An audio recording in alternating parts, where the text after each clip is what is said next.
3, 2, 1.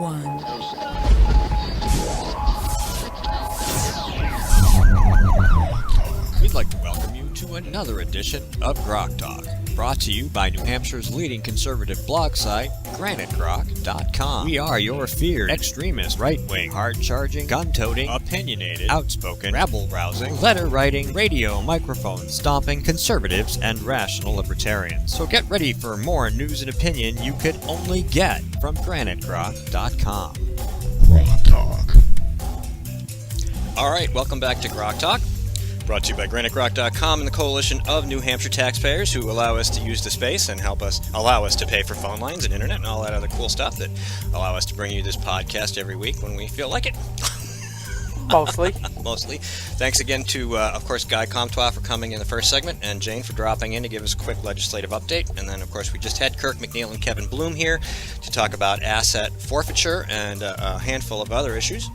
They're really important to us. We're going to switch gears and move on back. Well, I don't know about switch gears. We talk about healthcare a lot, don't we? Yes, we do. We talk about Obamacare a lot. Of course, our ads during the break are some that have been around for a while, but they still work because Obamacare is still a problem.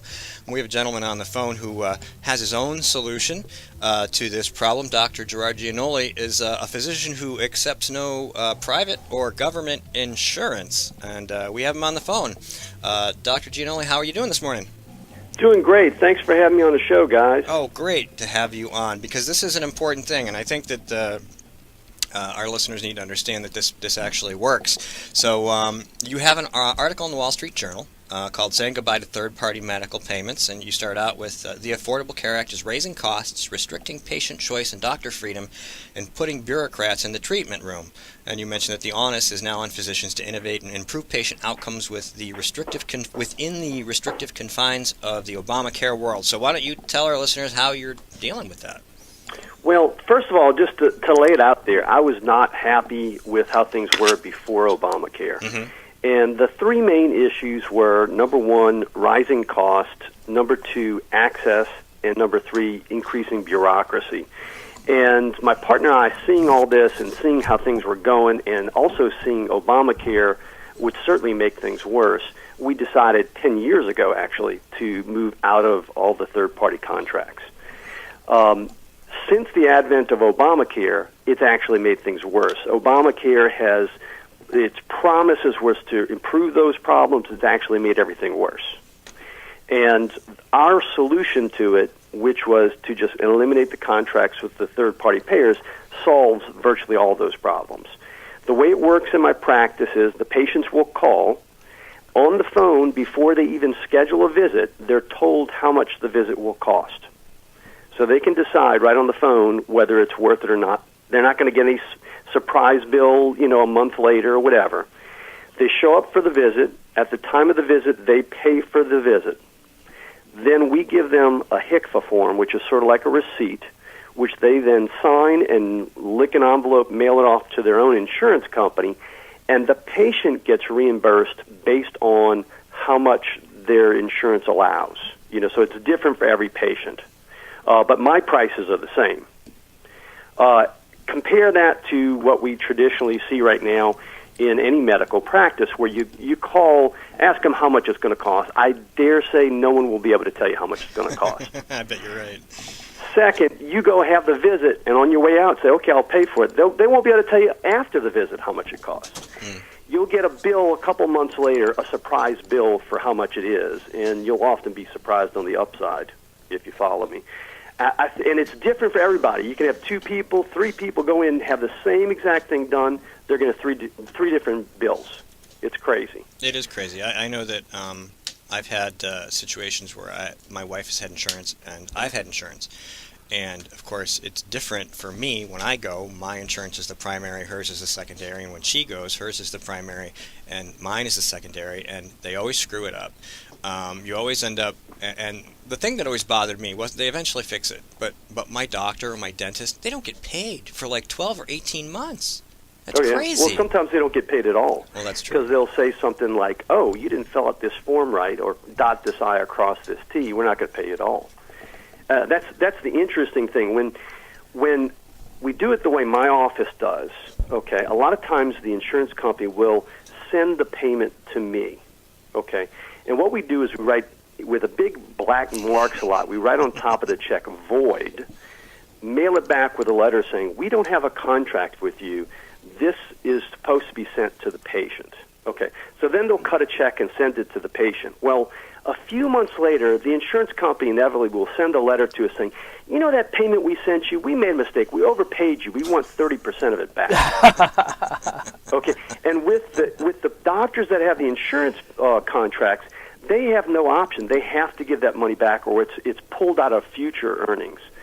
Whereas with the patient, they never ask it back from the patient. Now, I know that I assume that at some point you actually dealt with third-party insurance, and you had to keep people on staff to deal with it. What was your overhead for just managing that kind of business? Well, to give you an idea, before we transitioned to the third-party free practice, we had 11 employees for 2 doctors. Afterwards, we had 5. Wow. And you can imagine how much I'm paying for each employee. The other big upshot with this third-party free practice is I can charge significantly lower prices than my competitors. And I'll give you a good example that is more what I do is relatively rare. I do neuro-otology, which is inner ear stuff. I mainly deal with vertigo, dizziness problems. But let me give you an example from something almost all women have to deal with: mammograms. Okay, after a certain age, women have to have a mammogram done to rule out or screen for breast cancer. Okay, it's a very common thing. My wife recently had a mammogram done, and I ordered it for her. She goes in, and she says, well, we've got a $10,000 deductible. Let me just pay the bill right now beforehand so you don't have to send me a bill in the mail. And they tell her, oh, no, ma'am, let's just submit it to your insurance and see what happens. And, okay, all right, fine. So they submit us a bill. Of course, 3 months later, we get the bill. The charge is for $350. With the insurance discount, it brings it down to $250. Okay. However, if she would have paid cash in advance, especially if it would have been during Breast Cancer Awareness Week, it would have been $50 cash. Wow. So it would have been better for her to have not even filed it with insurance, just paid cash. And the same thing is true with my practice. And you may say, this just doesn't make sense. And the reason it makes sense is the radiology unit knows they'd rather have $50 cash in hand than a promise that they might get $350 or $250 3 months down the road, knowing that a good number of them, the insurance company is going to say, oh, we're not going to pay this. This is denied. Wrong indication. Oop, you didn't cross this I, cross that T, dot this I. And so a number of those, they're not going to get anything for. And the ones that they do get some money for, they're going to have to pay an employee $20 an hour to fight with the insurance company. And how many hours for each one little bill that they rack up these $20 an hour takes away from all their profit. Oh, yeah, this is like when somebody sends you a bill for 81 cents and it costs them $1.86 just to send the bill. Something like that. And this is Skip, by the way. Thanks for coming on the show. We've been as political bloggers, we've been watching the medical field as lay people, but watching the politics thereof and the economics as well. And certainly we know that with the government paying well over 51% of the market cost now, we really don't have a free market society, which you are on that cutting trend of concierge-type service where here's our rates, pay it yourself. You're going back to a free market economy where people will know what they're buying, that there's nobody interfering in the middle, there's no insurance or a set of insurance companies, there's no government and multiple government entities involved. Like with my son, he gets VA benefits, but then if he takes advantage of this free choice, he gets to go to a regular hospital, depending on what's going on. So you're right, everything's all a mishmash, and you don't know what's going on. The medical professionals don't know what they're going to get paid, the patients don't know what they're going to pay, and the insurance companies don't know what's paying. So and then we wonder why this isn't working. So do you see that? So here's, with that backdrop, The question is, do you see more of your fellow doctors going more and more to this business model, and two, where the government is pushing more and more people into government-controlled healthcare? Do you see a time when the government's going to tell you, you will accept payment from us, or you will lose your license? Excellent question. And you actually made several points I usually make during these interviews. The one being there is no free market in medicine right now outside of practices like my own. We really haven't had a free market since the 1960s. Yep. But as far as the trend of doctors going toward what I'm doing, actually there's two trends. And this came out just recently, late 2014, in a Physicians Foundation poll of 20,000 physicians. And what we've seen in the last 6 years, basically since the advent of, or the beginning of putting together Obamacare, 6 years ago, 2008, over two-thirds of doctors were private practice owners. Okay? Mm-hmm. As of 2014, it's only about a third. Oh, yeah. Who wants to deal with all So those medical codes? Well, yeah, part of it's the increasing bureaucracy. The other part is reducing reimbursement to the point where doctors, and I know people are going to find this shocking, they cannot make a living in private practice. And so what's happening is there's three trends. One is if they're old enough and they've got enough money saved away, they're retiring. Two, they're becoming employees of big corporate hospital situations. They're becoming employees. And third is they're doing some sort of cash-based practice, either concierge or third-party free, like myself. And when we did it 10 years ago, it was less than 1% of doctors. Currently, it's around 7.5%, and there's another 12.5% saying that they're anticipating doing something like this in the near future. But I think ultimately what you're going to have is the vast majority of doctors are going to be employees of big corporate hospital structures, probably somewhere in that 85% range, and the other 15% will be either concierge or third-party free. And it may be helpful to just kind of make the distinction between concierge and third-party free. Concierge is not what I do. Concierge is mainly primary care doctors like internists, pediatricians, family physicians. And what you do is you pay them a subscription price. And what you get in return is 24/7 access to the doctor. You get his cell phone number. You get as long of an office visit as you need. And the doctor promises to keep his patient population very low. Like a typical internist may have 6,000 patients. This guy will say, well, I'm going to have only about 400 patients. Some of those doctors will take insurance, some will not, but that's separate from the subscription price. Third-party free is what I do, and it's mainly more of the, and there's some internists that will do this as well, but it's basically just, no contracts with any third-party payers, and you just pay us cash.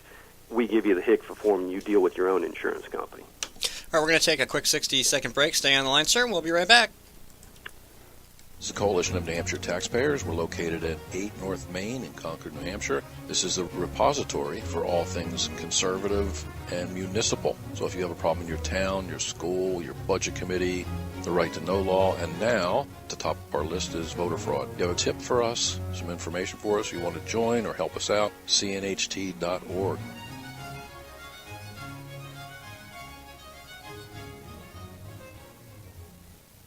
Hi, this is Rich Gerard, host of Gerard at Large in the Morning, the Manchester area's only locally owned, locally operated, focused, and interested, riveting radio show, heard live every Monday through Friday from 6 to 9 on 90.7 FM WLMW New Hampshire Family Radio, and available 24/7 live or archived at gerardatlarge.com. Be sure to tune in.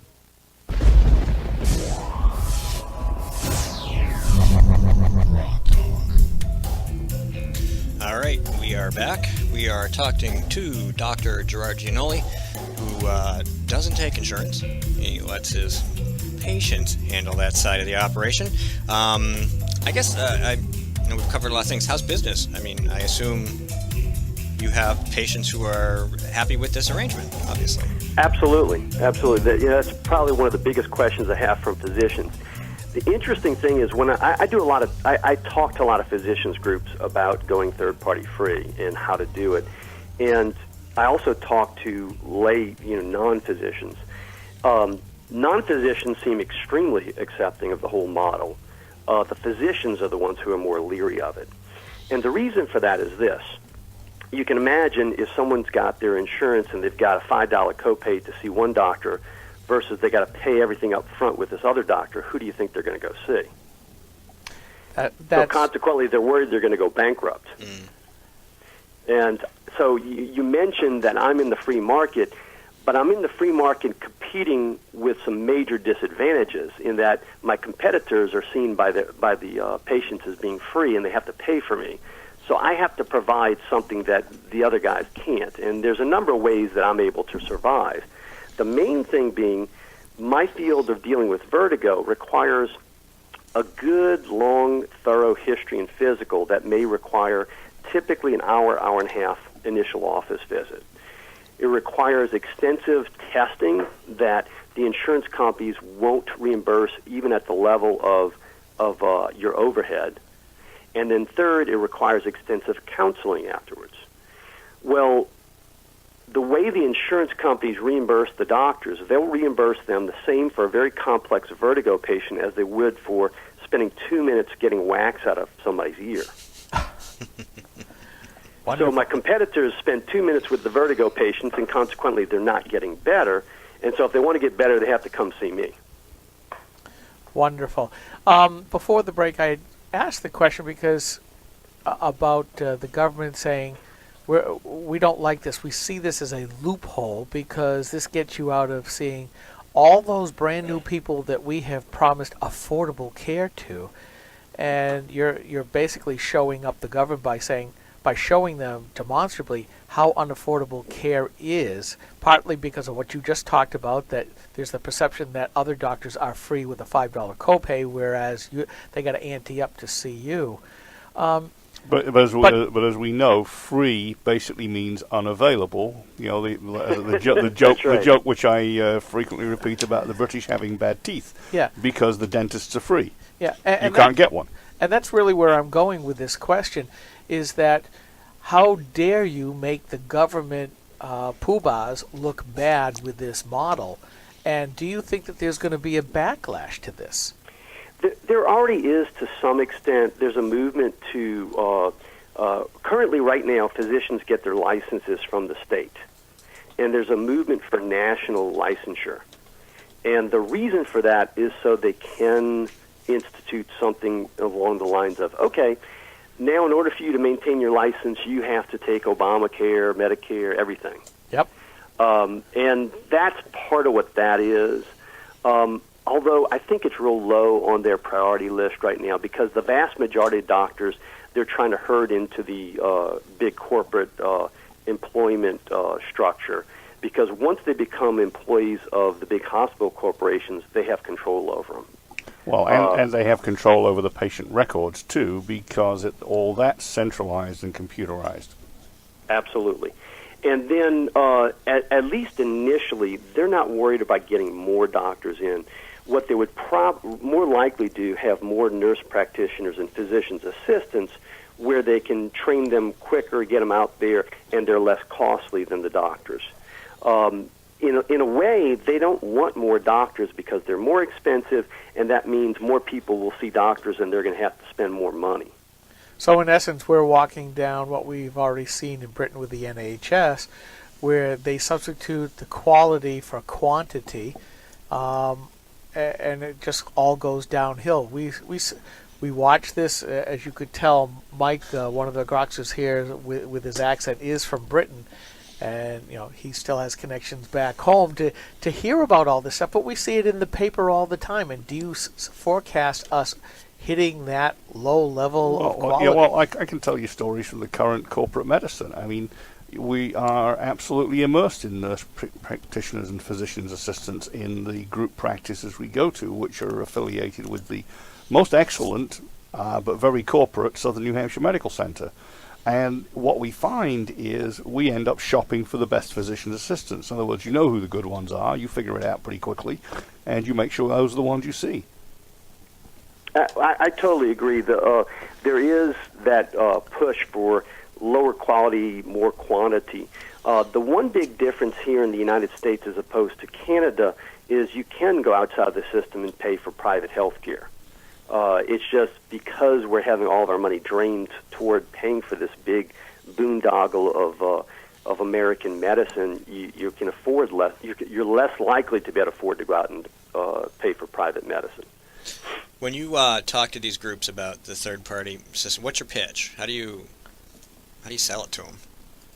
Well, the big thing is it restores the patient-physician relationship, and it makes medicine more fun, and then you can survive. It's not a means to make a boatload of money. Frankly, if I wanted to make a lot of money, what I would do is I would accept every single insurance in the book, and I'd run the patients in and out like cattle. See 100 patients a day, and I'd make a boatload of money. Mm-hmm. But I wouldn't be able to look myself in the mirror, and I wouldn't be happy with what I was doing. What I see is I see a lot fewer patients. I spend more time with them, and I have a whole lot more fun. My patients have become sort of my extended family, and that's something that, in my mind, money can't buy. Well, you went to medical school and stuff, so I mean, do you feel like that's the way most doctors think? They want to have, certainly to begin with. But what happens is then they get stuck. Okay, right now doctors are coming out with debts in excess of $300,000 in student loans. Mm-hmm. Okay, and then once they get out, they have to do a residency, which can last anywhere from 3 to 9 years. During that time, they don't have enough money to even start paying back on their debt, so that debt grows. So by the time they're out, they're financially strapped to where they've got limited choices. And so what's going to happen is the vast majority are going to become employees of a big hospital system, and they're going to have basically 3 bosses. They're going to have the patient who comes in asking for service. 2, they're going to have the insurance company that's telling them what they can and can't order. And 3, they're going to have their corporate bosses telling them, gee, you spent 10 minutes with that patient, you're really only supposed to spend 7 minutes with them. And they're the ones that are going to have the most control, because if they decide to let you go, you've signed a 2-year non-compete with them, meaning that if you're fired from that job, not only do you lose your job, you have to leave town. Wow. Right. Well, those non-competes aren't worth the paper they're written on. At least in California, that's been proven over and over. Well, but the problem is, if they decide they want to push the issue with a lawsuit, you still have to defend yourself. Right. That's true. Very expensive. Yeah. So, in essence, is it fair to say that with the loss of control in dealing with patients, doctors are going to be turned into mere government agents? Oh, absolutely. Right now, most doctors will tell you what they are is high-priced box checkers on the computer. They spend more time doing their electronic medical record than they do actually taking care of patients. And it's interesting. This morning I had 2 patients in the intensive care unit that I went to go see, and I spent exactly the same amount of time dealing with the electronic medical record at the hospital as it did taking care of the patients in the ICU. Because I sat there and I said, well, I'm just curious, how much time do I spend on each? And and that's what my colleagues are telling me. They're in my office. It's totally different. I have got basically kind of a real primitive electronic medical record that is sort of like the old-fashioned charts, except it's all on the computer. Mm-hmm. And I spend almost no time on charting. Wow. Well, that's where we are. The question is, do you think that in 2 years, if a Republican is elected to, and I'm going to go political here, if the Republicans hold the House and the Senate and the presidency becomes Republican, do you think part of this is going to be thrown away? Or at this point, is it going to be so entrenched that it can't get rid of? And I don't know what your political leanings are. I don't know how much you get into the politics of this stuff, as probably nowhere as close as what we do being political bloggers.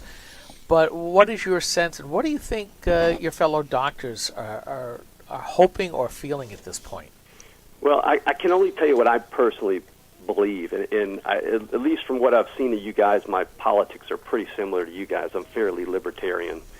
But I think if the Republicans would have instituted Obamacare, let's say they called it Bush Care, the Democrats would be protesting, saying it's all a scheme just to funnel money to the insurance companies, because that's basically what Obamacare is. Yep. It's a means for government control, and the insurance companies will get a lot of money. So will the Republicans overturn Obamacare? I hope they do, but I have to admit I've gotten very cynical about the whole process. And do tell. So haven't we? And by the way, I mean that's exactly how Obama bought off the insurance companies, by saying we're going to funnel a bunch of money to you. Absolutely. And like I said, if the Republicans would have done it, the Democrats would be completely all over it. That's a pretty good scenario. I'm going to use that. Thank you. Bush care. All right. Well, Doctor, thank you so much for spending time with us. We've reached the end of the segment. I appreciate you taking a few minutes to talk to us here at GrokTALK. Absolute pleasure. Be happy to do it anytime. All right. Thank you, sir. You have a great weekend. You too. Bye. Hey, is it cold there? About 70 degrees. Oh, okay. So it's about 75 degrees warmer than here. All right. We'll see you. Have a great weekend. Bye-bye. Bye-bye. All right. Thank you so much. 70. I miss 70. You can grab a headset and we'll wire you, and we're going to take a break in a second. And let me turn off Mike's headset so we don't have to worry about that. But you can listen to all the music and stuff. And Yvonne is in the room. We're going to talk to her in a minute about her special election in Rockingham 32. Yes, Rockingham 32. I've been saying it right. I wrote it down right. Sometimes I do this, and then they're like, oh, no, it's this district. I'm like, oh, jeez, did it wrong. All right. We're going to go to the break? Yeah. I'm waiting to press the button. In a couple seconds we are, yeah. I try not to bump up against the end of the segment if I can help it anymore, because I always end up... Of course, this time I stopped too soon. See, now we have to kind of talk a little ad-lib? bit more. Yeah, ad-lib. That's the word we're looking for. Ad-lib. As if we really have no skills in that area. We do, you're really saying, stop! I didn't warn anybody that we were going to have to We're making her laugh 90 already. seconds. So, this will be great. She's going to have a blast here. This is GrokTALK. I'm Steve McDonald here with Skip Murphy and Mike Rogers.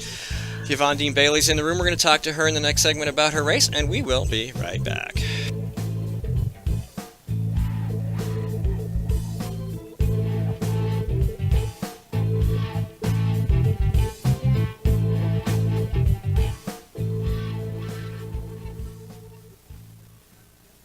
New Hampshire is famous for scenic drives, but they're tough to enjoy when you're on your way to the doctor. Because Obamacare limits your choices, some will have to drive more than an hour to see a doctor. What's health insurance worth if care isn't there when you need it? Jean Shaheen voted for Obamacare, putting your doctors and hospitals further out of reach. Tell Senator Shaheen Obamacare is not working for New Hampshire.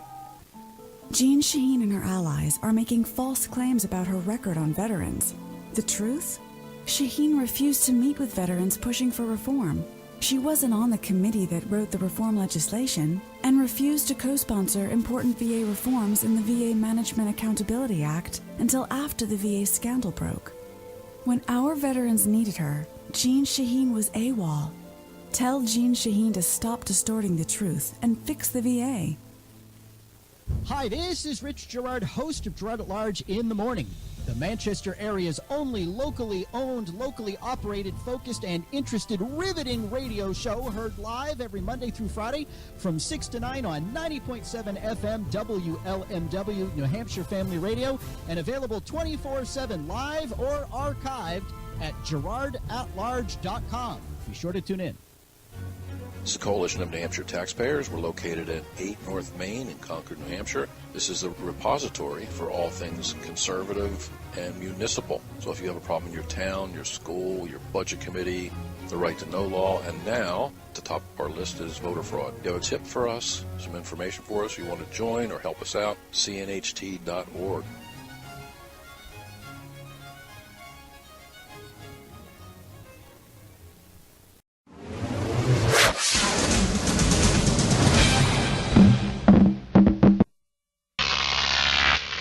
Grok TV.